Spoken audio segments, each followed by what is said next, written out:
శ్రీ గురుభ్యో నమః. శ్రీ శంకర భగవత్పాద విరచిత శివానందలహరి 27వ శ్లోకము. ఈశ్వరుడు సర్వసంపూర్ణుడు. ఈశ్వరునకు ఏదైనా సమర్పించుకోవాలని తనకు కోరిక ఉందని, కానీ పరమేశ్వరుని వద్ద లేని వస్తువు అంటూ ఏమీ లేదని, అందుకే తాను తన మనస్సును పరమేశ్వరునకు అర్పిస్తున్నానని శంకరులు చెప్పారు. కరస్తే హేమాద్రౌ గిరిశనికటస్థే ధనపతౌ గృహస్థే స్వర్భూజా మరసురభిచింతామణిగణే శిరస్తే సీతాంసౌ చరణయుగళస్థేఖిలశుభే కమర్థం దాస్యేహం భవతు భవదర్థం మమ మనః. ఈ శ్లోకమునకు భావము: ఓ కైలాసవాస మహాదేవ, బంగారు కొండ కోదండముగా నీ చేతిలో ఉంది. మహాధనదుడైన కుబేరుడు మిత్రునిగా నీ ప్రక్కనే ఉన్నాడు. కోరిన మాత్రముననే ఎల్ల కోరికలను ఇచ్చే కల్పవృక్షములను, కామధేనువులను, చింతామణులను నీకు అధీనములుగా నీ ఇంటిలోనే ఉన్నవి. అమృతకిరణుడైన చంద్రుడు భూషణముగా నీ శిరస్సున ఉన్నాడు. సమస్త శుభములను నీ పాదముల వద్ద ఉండగా, సాంబశివ, నేను నీకు ఇయ్యదగిన వస్తువు ఏదీను కనపడడం లేదు. కాబట్టి నా చిత్తమును నీకు అర్పిస్తాను, స్వీకరించుము అనగా నా మనస్సు నీ యందు నిలుపుతానని భావము. సృష్టిలో సర్వసాధారణంగా తాను ఎంత గొప్ప వ్యక్తి అయినా ఏదో ఒకటి కోరుకుంటూనే ఉంటాడు. ముందు డబ్బు కోరతాడు. అది పుష్కలంగా ఉంటే అధికార పదవులు, ఉద్యోగము వగైరా కోరుకుంటాడు. దీనినే భావదారిద్ర్యం అంటారు. ఈశ్వరుడిలో అటువంటి గుణం ఎక్కడా ఉండదు. కానీ లోక విడంబనం కోసం ఆయన ఆది భిక్షువుగా కనిపిస్తాడు. ఆ గుణం ఈశ్వరుని పరమత్యాగశీలానికి సంకేతంగా చెప్పుకోవచ్చు. ఇది ఒక విధంగా లోకానికి గొప్ప ఉపదేశం ఇస్తోంది. నశించిపోయే భౌతిక పదార్థాలైన ధనకనక వస్తు వాహనాలకై నీవు ఆశించకు.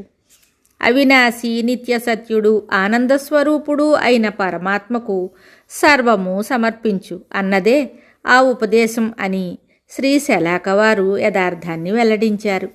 పరమేశ్వరునికి మనం ఇయ్యదగ్గ వస్తువు ఏదీ మన వద్ద ఉండదు. ఎందుకంటే ఈశ్వరుడి చేతిలో విల్లు మేరు పర్వతము, అది బంగారు కొండ. బంగారు కొండయే చేతిలో ఉన్న శివుడికి బంగారాన్ని ఇచ్చి మనం తృప్తిపరచలేం.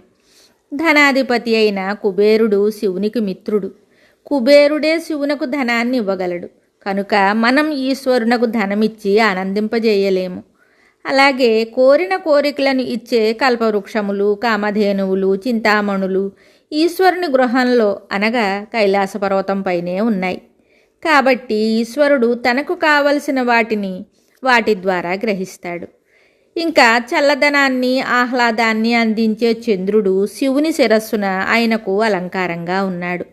అంతేకాదు, ఈశ్వరుని పాదాల వద్దనే సమస్త శుభాలు నిలిచి ఉన్నాయి. ఆయన పాదాలకు నమస్కరిస్తే సకల శుభాలను ఆ ఈశ్వరుని పాదపద్మాలే మనకు ప్రసాదిస్తాయి. కాబట్టి ఈశ్వర ప్రీతిగా భక్తులు సమర్పించగల వస్తువులు ఏమీ ఉండవు.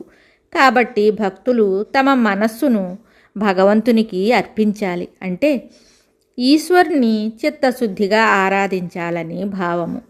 అందుకే శంకరులు తన మనస్సును శివునకు అర్పిస్తానని చెప్పారని మనం గ్రహించాలి.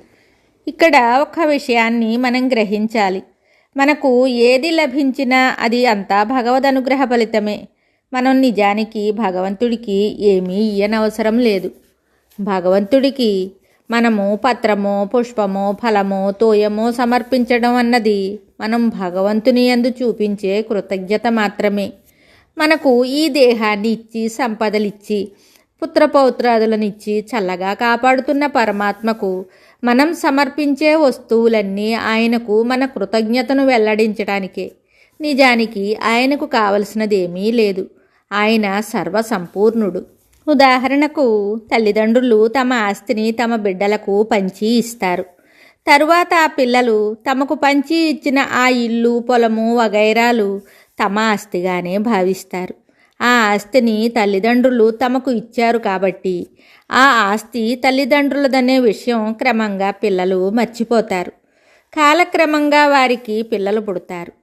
వారింట్లో శుభకార్యం జరుగుతూ ఉన్నప్పుడు వారు తమకు ఆస్తులు పంచి ఇచ్చిన తమ తల్లిదండ్రులకు నూతన వస్త్రాలు వగైరా పెట్టి వారి ఆశీస్సులు తీసుకుంటారు. మాకు నా కుమారుడు బట్టలు పెట్టాడు అని ఆ తల్లిదండ్రులు పొంగిపోతారు. నిజానికి ఆ ఆస్తి తాము కుమారులకు ఇచ్చిందే అయినా తమ పిల్లలు తమకు ఏదైనా తెచ్చిపెడితే సంతోషించి 10 మందికి ఆ విషయం చెప్పుకొని తమ బిడ్డలను వారు ఆశీర్వదిస్తారు. భగవంతుడు కూడా అంతే. భగవంతుడు ఇచ్చిన సిరి సంపదలతో దైవప్రీతిగా లక్షపత్రి పూజలు, శివాభిషేకాలు, నైవేద్యాలు, కోటి కుంకుమ పూజలు వగైరా చేసి దేవుడికి తమకు భగవంతుడు ఇచ్చిన దానిలో నుండే భక్తితో ఏదైనా సమర్పిస్తే భగవంతుడు తృప్తి పడతాడు. ఇది భగవంతుని భోలాతనం. అది మన కృతజ్ఞతాభావము. అందులోనూ శంకరుడు భోలాశంకరుడుగా అల్పసంతోషిగా పేరుకెక్కిన ఉదారుడు. కాబట్టి మనము భగవంతునికి ఏది సమర్పించినా సమర్పింపకున్నా ఆయనకు లోటు లేదు. మనము ఏదైనా సమర్పిస్తే ఆయన మనకు తనపై గల ప్రేమకు సంతోషిస్తాడు. మన ప్రేమయే భగవంతునకు కావలసింది. తల్లిదండ్రులు సైతము బిడ్డల చేతిలో ఉన్న పదార్థాన్ని అడిగి పెట్టించుకుని తింటారు. పిల్లలు కొంచెం తీసి పెద్దల చేతిలో పెడితే పెద్దలు మురిసిపోతారు. అంతేకాదు, పెద్దలు మరికొంత పదార్థం తెచ్చి పిల్లలకు పెడతారు. తమ ఆస్తినంతా పిల్లలకు పంచి ఇస్తారు. భగవంతుని విషయం కూడా ఇంతే. భక్తితో మనము ఈశ్వరునకు ఏదైనా సమర్పిస్తే ఆయన ప్రేమతో మనకు ముక్తిని ప్రసాదిస్తాడు. అందుకే శంకరులు శివునితో, ఓ ఈశ్వర, నీవు సర్వైశ్వర్య పరిపూర్ణుడవు. నీకు ఇయ్యగలిగిన వస్తువు నా దగ్గర ఏమీ లేదు. నా మనస్సును తీసుకో అని ప్రార్థించారు. అందువల్ల మనం మన మనస్సును, ప్రేమను భగవంతునికి అర్పించాలని ఈ శ్లోక సారాంశం. విశ్వంలో ఉన్నదంతా భగవంతునిదే కనుక మనం ఆయనకు ఏమీ సమర్పించనవసరం లేదని, ఆయనది ఆయనకే ఇవ్వడం సమంజసం కాదని కొందరు తర్కవాదం చేస్తారు.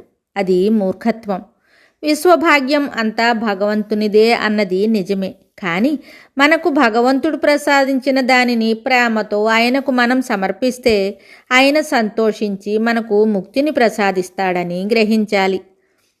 అయితే భగవంతునికి ఏమి ఇవ్వాలి అన్న విషయంలో భగవద్గీత ఇలా చెప్పింది: పత్రం పుష్పం ఫలం తోయం యోమే భక్త్యా ప్రయశ్చతి తదహం భక్త్యుపహృతం అస్నామి ప్రయతాత్మనః. నిర్మల బుద్ధితో, నిష్కామ భావంతో పరమభక్తునిచే సమర్పింపబడిన పత్రమును గాని, పుష్పమును గాని, ఫలమును గాని, జలమును గాని నేను ప్రత్యక్షముగా స్వయముగా ప్రీతితో ఆరగిస్తాను. పై శ్లోకములోని పత్ర, పుష్ప, ఫల, తోయ శబ్దాలలోని అంతరార్థాన్ని వేదాంతం లక్ష్మయ్య గారి వంటి మహాత్ములు ఇలా వివరించారు. పత్రం, పతతీతి పత్రం, పడిపోయేది పత్రం. మనిషిని పడవేసేది మనస్సు. కాబట్టి పత్రాన్ని సమర్పించాలి అంటే మన మనస్సును దైవాంకితం చెయ్యాలని దాని అంతరార్థం. పుష్పం, పుష్యతీతి పుష్పం, వికసించేది పుష్పం. మనిషిలో వికసించేది బుద్ధి. కాబట్టి మన బుద్ధిని దేవునిపై లగ్నం చెయ్యాలని దీని అంతరార్థం. ఫలం, విశీర్యతే ప్రహారైరితి ఫలం. ప్రహారై అనగా దెబ్బలచే, విశీర్యతే అనగా పగిలేది ఫలము. జ్ఞానబోధము అనే దెబ్బలచే పగిలేది మనస్సులోని అహంకారం. కాబట్టి ఫలాన్ని అనగా అహంకారమును మనం దైవానికి సమర్పించాలని దాని అంతరార్థం. తోయం, తాయతే పాయతీతి అనగా రక్షించేది కనుక తోయము. సోహం భావంతో ఉన్నప్పుడు ధ్యేయాన్ని గుర్తుంచుకొని రక్షించేది చిత్తము. కాబట్టి తోయము అంటే చిత్తము అని అంతరార్థం. అంటే మన చిత్తాన్ని భగవంతుడికి సమర్పించాలని భావం. ఈ విధమైన వివరణ ఆ మహాత్ముల బుద్ధి నైశిత్యానికి ఫలం. మనస్సు మన పతనానికి మూల కారణం. కాబట్టి దాన్ని మనం ముందుగా భగవంతునికి సమర్పించాలి. అందుకే శంకరులు ఈ శ్లోకంలో భవతు భవదర్థం మమ మనః అనగా ఈశ్వర, నా మనస్సు నీ స్వాధీనం అగుగాక అని కోరుకున్నారు. మరి ఒక శ్లోకంతో మళ్ళీ కలుద్దాం. శుభం.